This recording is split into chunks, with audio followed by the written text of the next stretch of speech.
Hello, everyone. Sorry it took me so long to get this video out. I know I'm normally the first person or second person to get videos in because of my job this week. Very busy. We had graduation last week of school. I was just trying to tidy up everything at my job. But I'm here. Interesting readings last week, this week, last week with the Kurt Flood.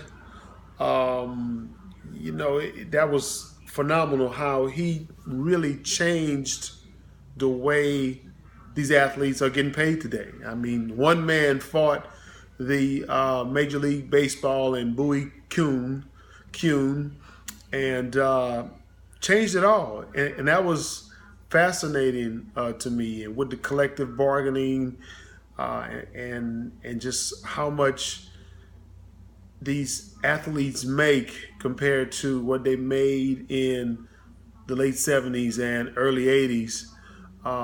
Looking back, I've been a lifelong basketball fan. Well, I've been a lifelong sports fan ever since I could remember watching television and growing up in rural Louisiana when I was watching a game on Sunday and it was raining outside and had to get someone to go turn the antenna because cable didn't even exist at that time. But just being able to watch those athletes perform and the money that they're paid.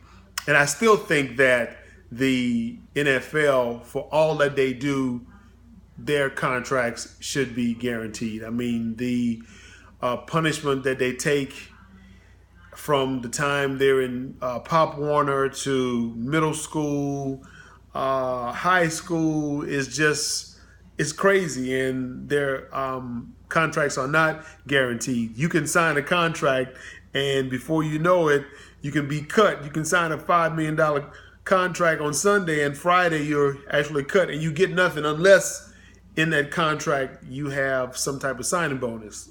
Whereas you look at Major League Baseball and you look at the NBA, those contracts are guaranteed. Case in point, right now, Carl Crawford, who plays for the Dodgers, and I'm here in LA, so of course I keep up with it. He's set to make $43 million in the next 2 years. But he's being sent down to AAA because he's not giving them anything. But he's still going to make that $21 million this year, and I think $23 million or $22 million next year. And you sit back as a fan and you say, okay, is that fair to where he's not giving anything? And technically they're cutting him. They're sending him down to AAA. That's not really cut, but at the same time, if you've been an all-star and you can't give it and you have someone that's younger and that can really give it, you would think that that money should not be guaranteed because he's earned his money. He's earned close to $100 million, and I just don't think that it's fair that now that he's sent down to AAA, he may not ever make it back up to the big leagues, but you still have to pay this guy this year and next year. Whereas in the NFL, you have a guy that's putting it in, he's getting hit, battered, concussion, and he may start the season off and he's only making $800,000 a year, and he doesn't make the season, but now he can't play another game, and he's trying to get benefits because the NFL didn't. He didn't make enough money to pay for his own medical bills. And if he wasn't in the league long enough, then he has no pension. So I just really don't agree with the NFL. But I do understand, I just don't agree. And this week, with relocation, the Sherman Antitrust Act, along with the territorial rights, I'm living it now in LA, and I actually posted where teams in small market to big markets. You have a small market team like the San Diego Chargers that's having a hard time building a new stadium. They were trying to move here to LA along with the Raiders. The Raiders were trying to come back to LA. The Rams were trying to come back, and they were granted the relocation.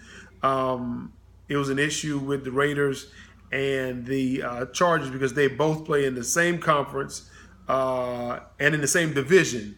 So that would have been a conflict of interest if both teams would have moved. It would have been nice if one of them would have, so we could have had an AFC and an NFC, the same as with the Giants and the Jets. But we're happy for the Rams. The relocation did well for them. The Antitrust Act, along with the relocation, so it's just all Rams for now. As you all know, they will play, and you may not know, but they will play in the LA Coliseum, and their new stadium is being built in Inglewood. So I'm looking forward to that. I remember watching the Kansas City Kings when I was a kid. They were the Cincinnati Royals, then became the Kansas City Kings, and Kansas City, they moved to Sacramento, and just the relocation of teams, the small market to the big market, and just them trying to compete. But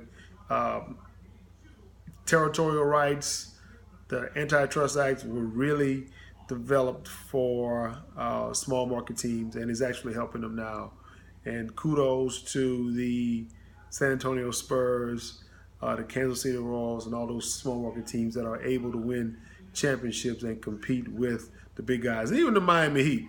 And Cleveland is a small market as well. Is not as big. It's bigger than some markets, but it's not as big as your LA, New York, Dallas, Houston market.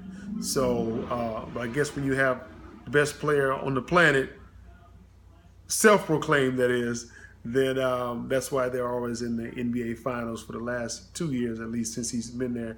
But they're taking a beating now. But anyway, thanks, everyone. Good luck the rest of the way. We have 3 more weeks left, and then we move on to the next phase. Anything I can do to help, please feel free to email me. And once again, I'm sorry for being late on this video. Hope you enjoy. Thanks.